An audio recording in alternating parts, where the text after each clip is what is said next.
কেন্দ্রের ওয়াকফ সংশোধনী বিলের প্রতিবাদে মালদা জেলার হরিশ্চন্দ্রপুরের সোনাকল হাই মাদ্রাসা মাঠে প্রতিবাদী সভা অনুষ্ঠিত হল রবিবার। সংবিধান মানছে না বিজেপি, এই ভাষাতেই কেন্দ্রের ক্ষমতাসীন দলের বিরুদ্ধে আক্রমণ শানালো উপস্থিত বক্তারা। এদিন এই জনসভায় বক্তব্য রাখতে গিয়ে কলকাতা হাইকোর্টের আইনজীবী শেখ শাহনওয়াজ আলী বলেন, নয়া ওয়াকফ সংশোধনী বিল 2024-এর মাধ্যমে কেন্দ্র সরকার একটি বিশেষ সম্প্রদায়কে টার্গেট করছে।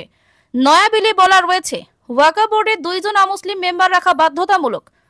কোনোদিন কি শুনেছেন কোন মন্দিরের ট্রাস্টি বোর্ডে মুসলিম মেম্বার রয়েছে? ওয়াকফ হলো আল্লাহর নিকট দানকৃত সম্পত্তি, এটা মুসলিমদের ধর্মীয় বিষয়। এখানে এইভাবে ভারতীয়দের মধ্যে ভ্রাতৃত্ববোধ নষ্ট করার চেষ্টা করা হচ্ছে। এছাড়াও নয় বিলে বলা হয়েছে অন্তত 5 বছর ইসলাম ধর্ম পালন করছেন তারাই সম্পত্তি ওয়াকফ করতে পারবেন। যেখানে পুরনো আইনে যে কেউ সম্পত্তি ওয়াকফ করতে পারতেন, এই আইনে এটাও বলা রয়েছে যে সম্পত্তিগুলি লিস্টেড নয় সেগুলো এই আইন চালুর 6 মাসের মধ্যে রেজিস্ট্রেশন করতে হবে, না হলে সরকার সেই সম্পত্তি দখল নেবে। এত বছর সব সম্পত্তিগুলোর কাগজই পাওয়া যাবে না, কিভাবে রেজিস্ট্রেশন হবে ভারতের মতো বড় দেশে? আইনজীবী আরো বলেন যে এতদিন কোনো সম্পত্তি ওয়াকফ ঘোষণার ক্ষেত্রে ওয়াকফ বোর্ড তা নিয়ে সার্ভেও ঘোষণা করতে পারত। নয়া আইনে এই ক্ষমতা জেলা শাসকের হাতে দেওয়া হয়েছে, অর্থাৎ ওয়াকফ বোর্ড রাখা হবে কিন্তু তার কোনো প্রকৃত অর্থে ক্ষমতা থাকবে না। এছাড়াও উপস্থিত ছিলেন অধ্যাপক মোহাম্মদ ইসমাইল, আইনজীবী মাসুদ করিম, অধ্যাপক শাহাদাত আনোয়ার, বিভিন্ন আইনজীবী। উদ্যোক্তাদের মধ্যে আসিফ করিম বলেন, আমরা প্রতিবাদ সভা ছাড়া বিনামূল্যে স্বাস্থ্য পরীক্ষা ও রক্তদান শিবির আয়োজন করা হয়, যেখানে শতাধিক মানুষ স্বাস্থ্য পরীক্ষা করেন এবং 25-এর অধিক মানুষ রক্তদান করেন। বলো। হঠাৎ কলকাতা থেকে হাইকোর্ট থেকে মালদা কি উদ্দেশ্যে আসা?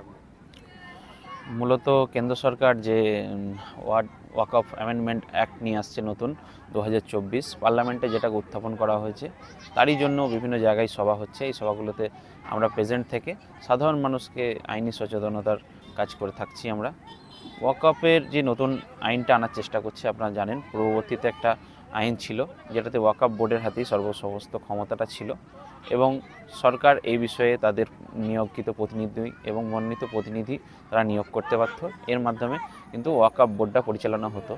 এইভাবে মোটামুটি সরকারি হিসাবে লিস্টেড প্রপার্টি সরকারের কাছে পুরো ভারতবর্ষে 9,40,000 একরের বেশি সম্পত্তি রয়েছে এবং আনলিস্টেড প্রপার্টি সমস্ত মিলে আনুমানিক 15 লক্ষ একরের বেশি সম্পত্তি কিন্তু পুরো ভারতবর্ষে ওয়াকফ প্রপার্টি রয়েছে।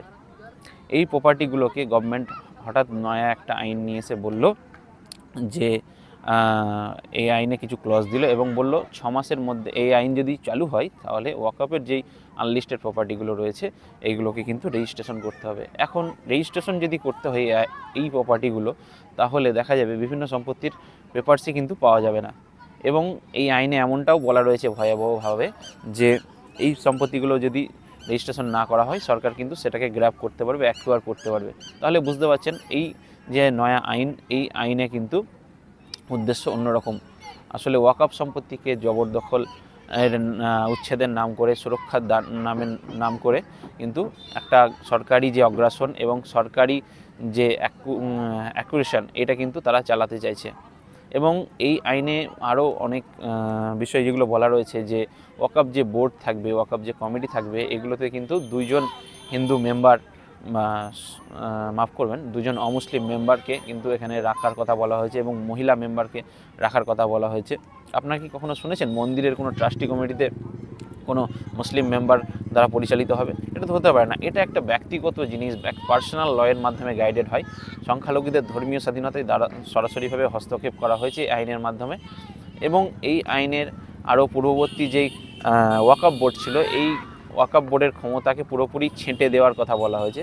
আদতে ওয়াকফ বোর্ডকে রাখা আর না রাখার একটা সমান গুরুত্ব চলে এসেছে। ওয়াকফ বোর্ড অ্যাজ এ ডল পুতুলের মতো থাকবে, সমস্ত ক্ষমতাটাই কিন্তু জেলা কালেক্টরের হাতে চলে যাবে। কোন সম্পত্তি ওয়াকফ বা ওয়াকফ নয় সেটা কি ঘোষণা করার যে ক্ষমতা সেটা কিন্তু সরাসরি কালেক্টরের হাতে তুলে দেওয়া হচ্ছে এই নয়া আইনের মাধ্যমে। তো প্রতিটা শান্তি শৃঙ্খলা পরায়ণ মানুষ, ভারতবর্ষের সংবিধানে যারা বিশ্বাস করে, ভ্রাতৃত্ববোধে যারা বিশ্বাস করে, ভারতবর্ষের সংবিধানকে যারা সম্মান করে, আমি মনে করি প্রতিটা মানুষকে এই কালা আইনের বিরুদ্ধে প্রতিবাদ করা, রাস্তায় নামা এবং গণতান্ত্রিক পদ্ধতিতে বিভিন্ন বিক্ষোভগুলো করা কিন্তু নৈতিক দায়িত্বের মধ্যে পড়ে।